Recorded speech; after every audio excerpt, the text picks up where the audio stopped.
कैसे हो? घर पे पढ़ाई हो रही है तो पढ़ना है, घर पे ही रहना है। ये इस समय कोरोना काल का वक्त चल रहा है, घर से बाहर नहीं निकलना बेवजह। तो घर पे रहो और अपनी पढ़ाई पर पूरा फोकस करो, क्योंकि आप जानते हो आप कि स्कूल बंद है और फिर पढ़ाई ऑनलाइन पे हो रही है। तो क्लास मिस नहीं करने का। अगर आप मिस करोगे तो फिर कंटिन्यूटी में आपको समझ नहीं आएगा कि क्या पढ़ाई हो रही है। साथ के साथ क्लास के साथ साथ बुक में भी पढ़ो, किताब को भी देखो कि आपके किताब में भी क्या लिखा है, टेक्स्ट बुक में। तो इसको देखना है बेटा। मैं अभी लेसन 13 का ही दूसरा पार्ट पढ़ा रहा हूँ, जो मैंने पिछली क्लास में इसी का लिया था। वो उसी की मैं कंटिन्यू कर रहा हूँ। तो उसमें क्या था, लेसन का नाम क्या था? हम why do we fall ill, हम बीमार क्यों पड़ते हैं। तो कॉमन चीज है, सभी को पता है। अगर हम गंदा पानी पिएंगे, गंदे भोजन खाएंगे बासी, या इधर उधर की हम गंदे जगहों पे जाएंगे, कूड़ेदान की तरफ, कूड़े वाले रास्ते की तरफ बढ़ेंगे, खेलने की जो मैदान है, फील्ड, वहाँ अगर गंदे जगह हैं वहाँ पे अगर हम पहुँच गए, लोगों के पास जहाँ वो गंदे लोग हैं, बीमारी वाले लोग हैं, अस्पताल के आसपास जहाँ गंदगी या बीमारी वाले लोग, वहाँ हमें नहीं जाने का। और उसी के कारण से उनके प्रकोप जो है किसके थ्रू आते हैं। इंसान जो एक स्वस्थ इंसान है वो बीमार कैसे होता है? तो उसके कई कारण हैं, कई तरीके से उनके माध्यम से पहुंचते हैं। हवा के माध्यम से, पानी के माध्यम से, भोजन, या जैसे बाजारों में कटे फटे फल मिलते हैं तो उनको इंसान खरीद लेता है। कटे फटे फल के साथ साथ ठंडे भोजन वगैरह हो, बाहर जैसे पकोड़े और समोसे वगैरह जो हैं, कचौड़ी वगैरह, ये सब बच्चों को बड़ा पसंद आता है। तो वो जो है उनको भी खा लिया तो उनसे भी बीमारी फैल जाती है, क्योंकि वहाँ बैक्टीरिया, वायरस, जो सूक्ष्म जीव हैं उनका वहाँ पर पहुँच जाना, क्योंकि हवा में हर जगह पे वो मौजूद होते हैं। और ये हमारे स्वास्थ्य को बिगाड़ देते हैं। वह अपना जीवन चक्र को चलाने के लिए वह ऐसे जगहों पे होते हैं जिससे कि वह स्वस्थ इंसान के पेट के अंदर यानी मुंह के द्वारा होते हुए वो पहुंच जाए, रक्त में पहुंच जाए, लार ग्रंथि जो हम भोजन करते हैं उससे हमारे फेफड़े में भी पहुंच जाए। जैसे सांस लेते हैं तो सांस में अशुद्ध हवा या गंदी जो बीमारी वाली जो बैक्टीरिया, वायरस हैं वो हमारे अंदर पहुंच जाती है। और फिर इसका भुगतान हमारे शरीर को ही करना होता है। दुख दर्द वगैरह ये सब कुछ हमें सहन करना पड़ता है। घर परिवार वाले दुखी होते हैं और फिर कई प्रकार की चीज़ों को वो रोकते हैं बाहर जाने से या कुछ खान पान करने से, उन्हें तुम्हें बचाना चाहते हैं। तो ये सारी जो प्रॉब्लम है उनसे बचने का तरीका यही है कि आप घर पे ही रहो। आजकल ऐसे भी बहुत बीमारी जो है विकराल रूप ले ली है दुनिया भर में। ये बीमारी जो आप जानते हो कोरोना, ये क्या है? संक्रामक बीमारी है, फैलती है एक से दूसरे, दूसरे से तीसरे, ऐसे करके पूरे दुनिया में फैल गई है। तो बेटा हम पढ़ेंगे संक्रामक रोग। इससे पहले भी मैंने बताया था संक्रामक और असंक्रामक रोग। संक्रामक रोग जो फैलने वाली बीमारी होती है, असंक्रामक रोग जिसको जो फैलती नहीं है, टच वगैरह करने से, हाथ मिलाने से, अगल बगल में बैठने से, ऐसे में बीमारी जब नहीं फैलती तो उसको असंक्रामक रोग कहते हैं। संक्रामक रोग उत्पन्न करने वाले कौन होते हैं जीव? वो होते हैं वायरस, जिसको हम विषाणु भी कहते हैं, तथा बैक्टीरिया जिसको हम जिंजाई जैसे कवक, कुछ एक कोशिकीय जंतु अथवा प्रोटोजोआ। ठीक है, जैसे प्रोटोजोआ में आपका होता है एंट अमीबा हिस्टोलिटिका। अमीबा जो होते हैं जो ऐसे को, जैसे उंगली डूबे हुए पानी को पियोगे तो पेट खराब हो जाने का, तो ये प्रोटोजोआ है। कुछ रोग बहुकोशिका वाले जीव होते हैं जिसके द्वारा भी उसके द्वारा बीमारी फैल जाती है। बहुकोशिकीय में क्या है? जैसे हम गंदे भोजन को खा लें और गंदे भोजन के कारण से यह झोंक के रूप में, जिसको कि हम कृमि भी कहते हैं, यह इसके द्वारा भी इंसान बीमार हो जाता है।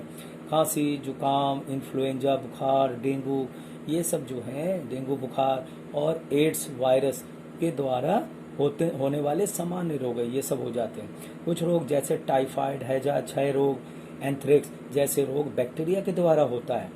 बहुत सी जो त्वचा वाले रोग होते हैं वो फंगाई मतलब फंजाई के द्वारा होते हैं। मलेरिया तथा काला जर नामक रोग किसके द्वारा होता है? प्रोटोजोआ, जिसको हम लिस्मेनिया डोनोवेनिया, ये वेक्टर हैं, इसके द्वारा ये सब बीमारी फैल जाती है इंसान को।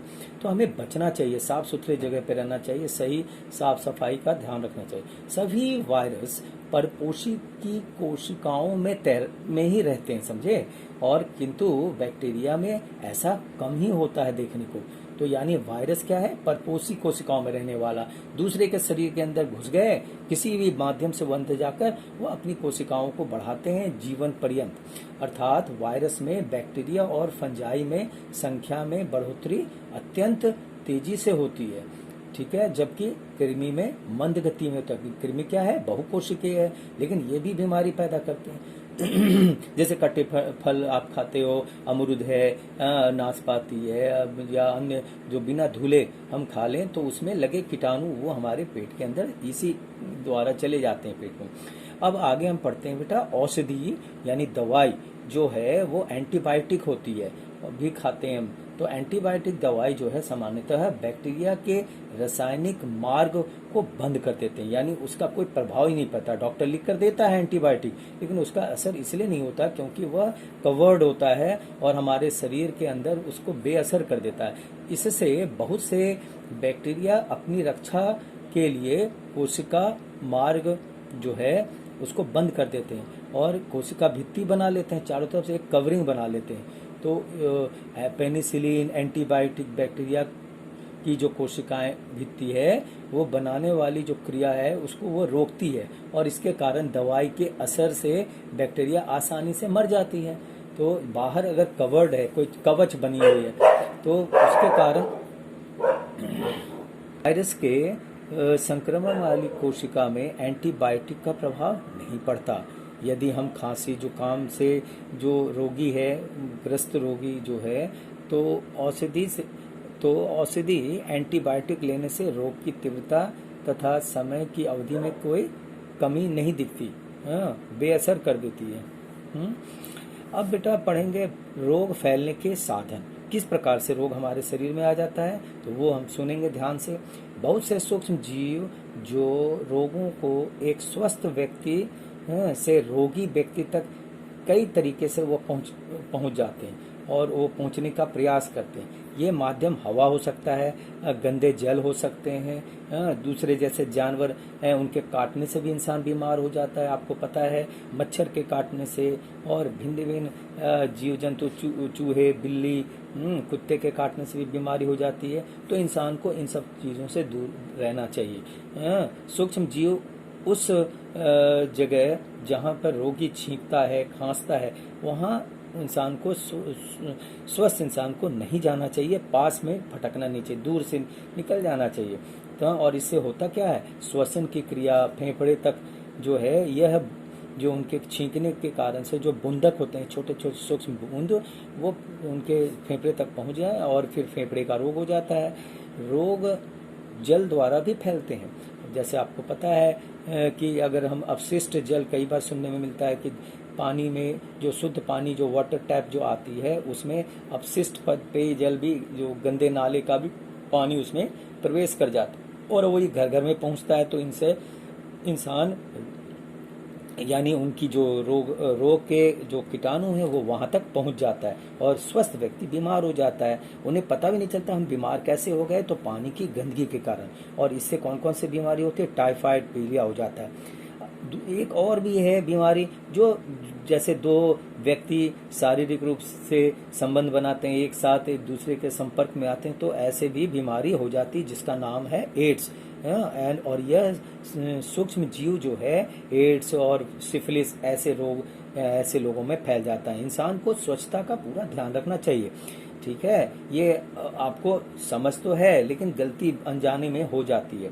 आगे डॉक्टर के पास अगर आप वही रोगी को ले जाओ तो वो डॉक्टर क्या करते हैं, डॉक्टर दवाई देते हैं, और दवा पहले तो सारी केस हिस्ट्री सुनते हैं, फिर उनको दवाई जब देते हैं तो उसके अंदर वो पदार्थ डालने के प्रयास में रहते हैं, जिससे उसके शरीर के अंदर कोशिकाओं में प्रतिरक्षा तंत्र मजबूत बन जाए और फिर वह रोग से लड़ने की क्षमता उस व्यक्ति में तेज हो जाती है, अधिक हो जाती है, और फिर वह कुछ दिनों में ही दवाई के असर से या उसके प्रतिरक्षा तंत्र के मजबूत होने के कारण व्यक्ति स्वस्थ हो जाता है।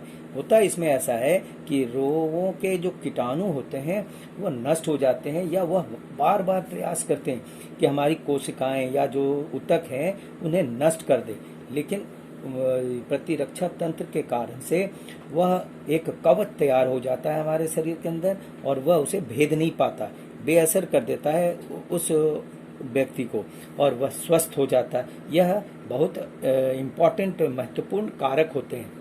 बेटा इसमें उपचार के नियम होते हैं जो डॉक्टर करता है। कोई भी डॉक्टर जो है पहले परिवार के उस व्यक्ति से सारी जानकारी लेता है और फिर उसे क्या करना होता है, सुधार के लिए वो उपाय बताता है। कुछ तो परहेज करने को कहता है। पहले वह रोग के प्रभाव को, सबसे पहला काम डॉक्टर क्या करता है, रोग के प्रभाव को, मान लो चिल्ला रहा है, चीख रहा है, चिल्ला रहा है, तो उसे आराम पहुंचाने का प्रयास करते हैं, और दूसरा फिर उसे औषधि देकर उसके रोग को समाप्त करने का प्रयास करता है। ये उपचार के नियम होते हैं। आगे निवारण के सिद्धांत होते हैं जो डॉक्टर उसे ये करता है। तो रोगी से दूर रहना संक्रमण से बचने का सबसे सामान्य विधि होता है। मान लो अस्पताल गए, अब वहां जाकर तुम जिसे देखने गए वो वहीं से तुम रोग लेके आ गए, तो रोगी से इतने करीब ना पहुंचे कि जिससे हम बीमार हो जाएं।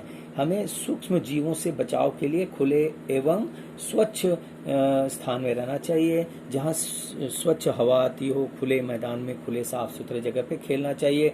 भीड़ भाड़ वाले स्थानों से बचना चाहिए, नहीं जाएं वहाँ पे। साफ पानी पिए। संक्रमण वाले जो कारक होते हैं, जहाँ से बीमारी फैलने वाले, जैसे भीड़ भाड़, तो वहाँ से बचें। कहीं जब जरूरत हो, जब टीकाकरण के लिए परामर्श डॉक्टर देता है तो हमें टीका भी लेना चाहिए, टीकाकरण करना चाहिए।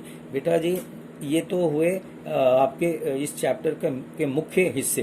बेटा यहाँ इम्पोर्टेंट है कि एड्स का फुल फॉर्म पूछा जाता है। AIDS मतलब ए से होता है एक्वायर्ड, आई से इम्यूनो डिफिशियंसी सिंड्रोम, ये होता है, तो ये आपको याद रखना चाहिए। दूसरी बात है प्रतिरक्षा क्या है। प्रतिरक्षा मनुष्य के शरीर में रोग के प्रति जो मजबूत ऊतक तैयार होते हैं, जो उनके लिए जो क्षमता तैयार करते हैं, प्रतिरोधक क्षमता उत्पन्न करता है, उसी को प्रतिरक्षा तंत्र कहते हैं। ठीक है। जैसे विश्व युद्ध हुआ था बहुत पहले, तो उससे चेचक बहुत महामारी थी। जब उनके टीकाकरण हो गए तो हमारे शरीर के अंदर वह रक्षा तंत्र के रूप में टीकाकरण काम करने लगे, और अब इंसान जो है उस बीमारी का कंट्रोल कर लिया। डॉक्टरों ने उसका इस्तेमाल उस टीकाकरण के द्वारा हमारे पूरे दुनिया में यह रोग जो है अब महामारी नहीं रहा। आज के समय में देखो कोरोना के लिए भी वही दवाई, ऐसा टीकाकरण ढूंढा जा रहा है जिससे बीमारी से हम बचाव कर सकें, इंसान बचे। अब ये टीकाकरण जो है सबसे पहले किसने बताया था, निकाला, तो वो था एडवर्ड जेनर। एडवर्ड जेनर ने टीकाकरण का पता लगाया था। बेटा अब आप इस चीज को बार बार आप सुन सकते हो, और इससे पहले वाला जो हिस्सा है, आधा हिस्सा जो मैंने पिछली क्लास में किया, वो और ये दोनों मिलकर सुनोगे तो आपको और अच्छी तरह समझ आएगी। अपनी बुक को भी पढ़ो, एक टेक्स्ट बुक को, उसके क्वेश्चन आंसर्स को भी करना है। ठीक है। हाँ, पढ़ाई करो अच्छी तरह। अब अगले दिन अगले चैप्टर को करेंगे।